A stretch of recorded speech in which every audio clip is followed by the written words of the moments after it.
BTech करने का फ़ायदा क्या होता है?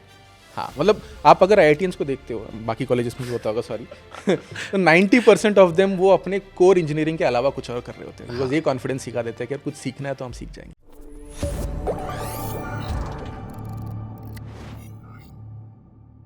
बीटेक करने का फ़ायदा क्या होता है? सर मैं भी उसका आंसर खोज रहा हूँ तो जैसे एक जवाब मुझे इसका मिला कि कोई बीटेक किया हो बंदा, किसी भी कॉलेज से किया हो, चाहे वो IITian हो नॉन IITian हो, वो लाइफ में डरना भूल जाता है। एग्जाम्स का डर, पैनिक करने का डर, क्योंकि इतने एग्जाम्स होते हैं, इतना बड़ा सिलेबस होता है, आप 4 साल खाली एग्जाम देते रहते हो।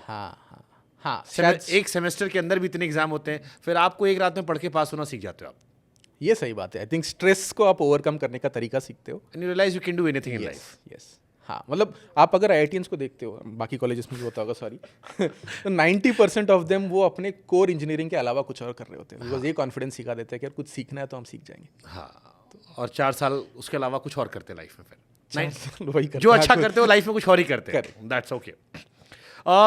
बिजनेस की हम बात कर रहे थे, क्योंकि बिजनेस पर ये पॉडकास्ट है।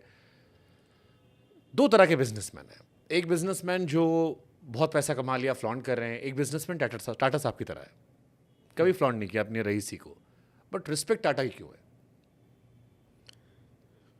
इसके 2 आंसर है। एक तो मेरे को लगता है कि इंडिया में आप फ्लॉन्ट करते हो तो रेस्पेक्ट नहीं मिलता, ये इसका उल्टा है। यूएस में एलॉन मस्क भी फ्लॉन्ट करता है बट रेस्पेक्ट मिलता है। आई थिंक इंडिया में थोड़ा सा वैल्यू सिस्टम ऐसा है कि आप थोड़ा सा हम्बल रहते हो तो आपको ज़्यादा रिस्पेक्ट मिलती है।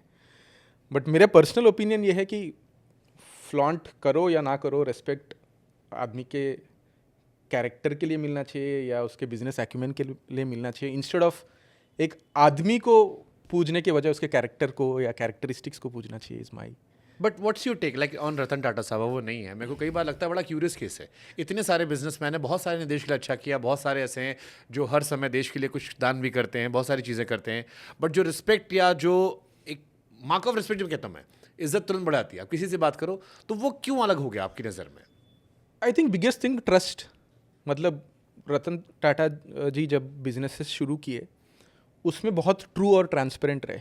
आई थिंक आज भी आप कभी टाटा का प्रोडक्ट खरीद रहे हो, आपको ये शक नहीं होगा कि यार ये देश का है। हाँ, ये एक वाइब डाल दी उन्होंने, करेक्ट, देश का नमक, देश का का ये। करेक्ट, तो वो ट्रस्ट ऑटोमेटिकली आ जाता है।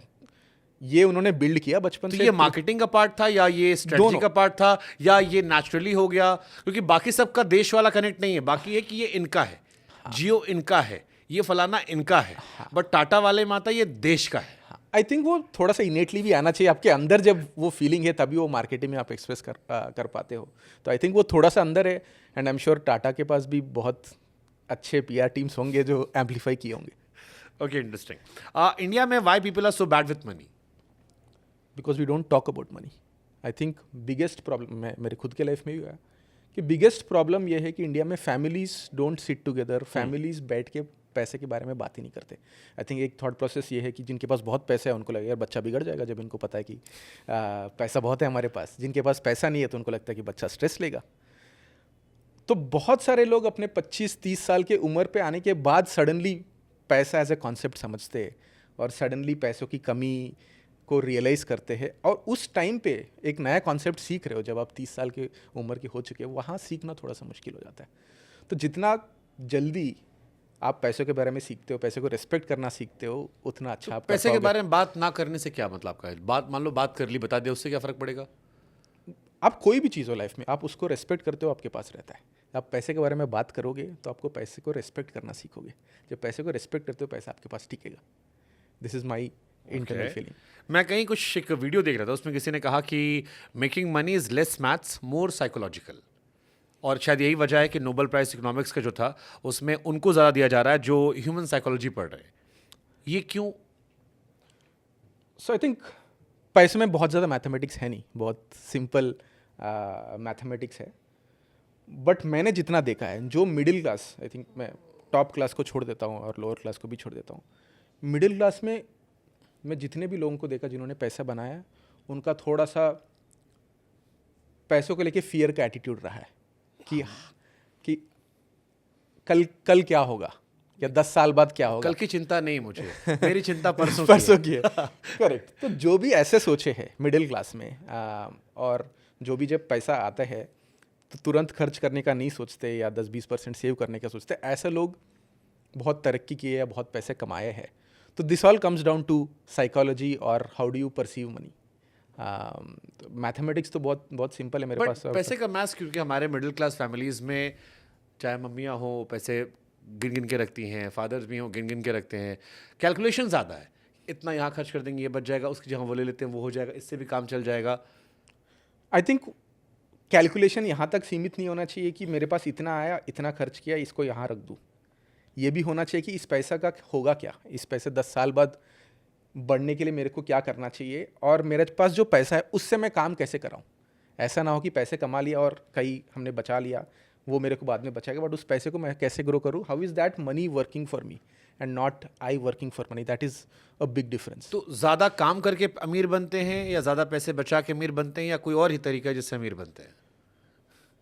इन दोनों का कॉम्बिनेशन है।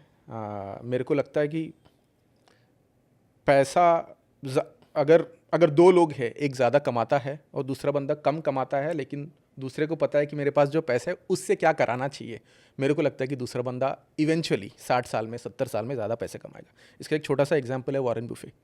वॉरेन बुफे कहते हैं कि compounding is the 8th wonder of the world. उन्होंने 60 साल में 21-22% से कॉम्पाउंड किया है, जिससे उनका पैसा 1000 या 10,000 गुना हुआ है। उन्होंने शुरू किया था कुछ 50-60 साल पहले 1 मिलियन के साथ। 1 मिलियन क्योंकि उन्होंने 21% पे कॉम्पाउंड किया है। अब वर्ल्ड का आई थिंक 100 बिलियन 200 बिलियन पे बैठे होंगे। और कोई और बंदा होता जो उनके आधे रेट पे कॉम्पाउंड कर रहा है, मतलब 21% की जगह हर साल 10% कर रहा है, तो उनको 50 साल पहले 100 मिलियन से शुरू करना था। तो दो लोग हैं, एक 1 मिलियन पे कॉम्पाउंड कर रहे हैं और दूसरा 100 मिलियन पे कॉम्पाउंड कर रहा है। 50 साल बाद 1 मिलियन वाला ज़्यादा कमा लिए, बिकॉज वो ज़्यादा तेज़ी से उस पैसे को बढ़ा पा रहा है, और जितना ज़्यादा वक्त देते हो आपको पैसे बढ़ने के लिए, उतना ज़्यादा वो डिफरेंस क्रिएट होता जाएगा। बट ये क्या स्मार्ट मूव से होता है, फ्यूचर प्लानिंग से होता है? क्योंकि मैं जितने बड़े लोगों के बारे में सुनता हूँ, जितने भी इंडिया में बड़े ब्रांड्स हैं या वर्ल्ड में बड़े ब्रांड्स हैं, आप उनकी कहानी सुनोगे तो वो बहुत छोटे थे। सारे जितने भी मैं पढ़ता हूँ, मतलब खाने के ब्रांड्स हों, पहनने के ब्रांड्स हों, कपड़े के ब्रांड हों, होटल की फ्रेंचाइज देख लो, सबने छोटे छोटे फ्रॉम हल्दीराम एवरीवन। राइट। तो ये क्या होता है जो इनको अलग कर देता है? क्योंकि उस जमाने में भी रईस रहे होंगे, राइट। बट वो रईस आज रईस नहीं रह गए जो पुराने रईस थे, और जो आज रईस बने हैं इन्होंने क्या अलग किया कि ये रईस बन गए? आई थिंक दो चीज़ें। एक तो बहुत बड़ा चीज़ इस दुनिया में लक है। हम अनफॉर्चुनेटली उन्हीं का कहानी सुनते हैं, उन्हीं का कहानी सुनने में पसंद करते हैं जो सक्सेसफुल रहे। तो 50 साल पहले ऐसे हल्दीराम्स टाइप 50 लोग शुरू भी किए होंगे, उसमें से एक सक्सेसफुल हुआ है, तो उनका स्टोरी ज़्यादा सुनते हैं। तो लक तो है ही फॉर श्योर। दूसरा परसिस्टेंस है। आपको अगर 10 बिजनेसमैन का स्टोरी पढ़ते हो तो उसमें से 10 में से 7 या 8 लोग 10 साल के लिए बहुत अच्छा किए होंगे, और अगले 10 साल के लिए उस 8 में से और 80% ही किए होंगे, अगले 10 साल के लिए उस 8 के 80% के भी 80% किए होंगे। क्योंकि आपका जो पैशन है और वो ड्राइव है, वो आप कितने ज़्यादा दिनों तक आप उसको कायम रख सकते हो, उसको परसिस्टेंट रख सकते हो, that is what will create the difference. Generation कितना रख सकती है आपकी जनरेशन, मतलब as a family over time you keep executing, keep doing the right things again and again and again, repeat करो 50-60 साल तक, उसमें बहुत बड़ा डिफरेंशिएटर बन जाता है। जैसे हम छोटे जब थे तो मुझे याद है कैफ़े कॉफ़ी में बहुत जाते थे। राइट। बहुत फेमस था। हाँ। एंड अच्छी कॉफ़ी मिलती थी, सस्ती कॉफ़ी भी थी। हाँ। फिर वो ब्रांड ख़त्म हो गया। मुझे याद है बिग बाज़ार बड़ा ब्रांड था, ऐसे बहुत सारे ब्रांड थे जो बिग सिनेमाज या और बहुत सारे ब्रांड थे, वो थे फिर गायब हो गए। नोकिया मोबाइल का एग्जाम्पल है। हाँ, आई थिंक नोकिया का एग्जाम्पल या बाकी ब्रांड्स का भी एग्जाम्पल, मोस्ट ऑफ आपने जितने भी कहानी मतलब ऐसे बहुत सारे ब्रांड्स हैं जो आपको याद होगा हमारे चाइल्डहुड में बहुत बड़े थे। करेक्ट। वीडियोकॉन, हाँ, ओनिडा टीवी आता था। हाँ। हमारी मेमोरीज में वो है। बट उनका बहुत पैसा था। माइक्रोमैक्स मोबाइल फ़ोन आया करता था। हाँ। इंडिया का पहला फ़ोन था और अच्छा चल रहा था, मैंने यूज़ किया। हाँ। फिर वो गायब हो गए। हाँ। तो ये बिजनेसमैन का फ्लॉप होने का क्या वजह होती कि क्या? सो मेजरली जो एस्टेब्लिश्ड बिजनेसेस है जो डाई डाउन हुए, उसमें एक लैक ऑफ इनोवेशन है। हाँ, बहुत सारे बिजनेसेस में, जैसे नोकिया जब आया तो एंड्रॉयड और आईफोन आके इनको कर दिया, और नोकिया का एडॉप्शन टू एंड्रॉयड ऑल्सो बहुत लेट हुआ। Same goes for blackberry. Same goes for blackberry. Blackberry का तो एक शायद मूवी भी बनी थी जिसमें लास्ट तक वो डिनाई करते रहे कि iOS कुछ नहीं कर पाएगा। तो वो एक लैक ऑफ इनोवेशन है।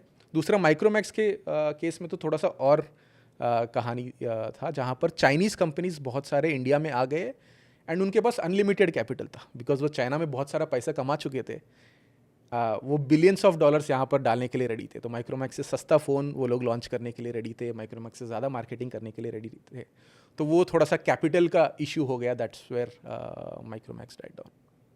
तो एक पैसा कमाना, वही फिर मेरा सवाल है कि पैसा कमाना एक विषय है, हाँ। कमा कर उसे बढ़ाना, हाँ।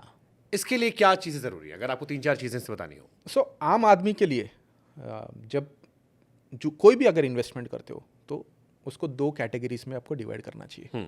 एक पैसे बचाने का इन्वेस्टमेंट, एक पैसे बढ़ाने का इन्वेस्टमेंट। ओके। पैसे बचाने का इन्वेस्टमेंट इज़ हमेशा शॉर्ट टर्म, कि आपको 2 साल बाद गाड़ी खरीदना है, या 2 साल बाद आपको आईफोन खरीदना है, 2 साल बाद ज़मीन खरीदना है। तो ये जब भी शॉर्ट टर्म देख रहे हो, आप पैसे बचाने के लिए कोशिश करो।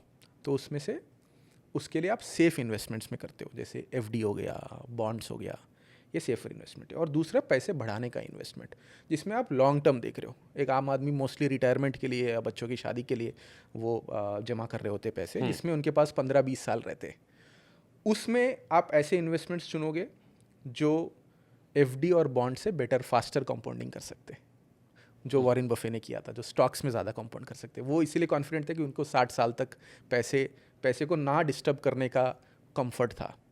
तो जो भी लॉन्ग टर्म इन्वेस्टमेंट्स है उसमें आप थोड़ा सा रिस्क लेना चाहिए, इक्विटी म्यूचुअल फंड। जो भी शॉर्ट टर्म जो पैसे बचाने का इन्वेस्टमेंट है वो एफडी और बॉन्ड्स, ऐसे सेफर इन्वेस्टमेंट में पैसा डालना चाहिए। और पैसे अगर आपको बढ़ाना है तो the biggest thing is time. जितना ज़्यादा टाइम के लिए आप पैसे को टच नहीं करते हो, उतना फास्टर और उतना ज़्यादा अमाउंट में आपका पैसा ग्रो होता है। और पैसे अगर आपको टच नहीं करना है, तो पैसे कैसे टच नहीं करोगे? जब आपने एक इमोशनल और फाइनेंशियल सेफ्टी नेट क्रिएट किया।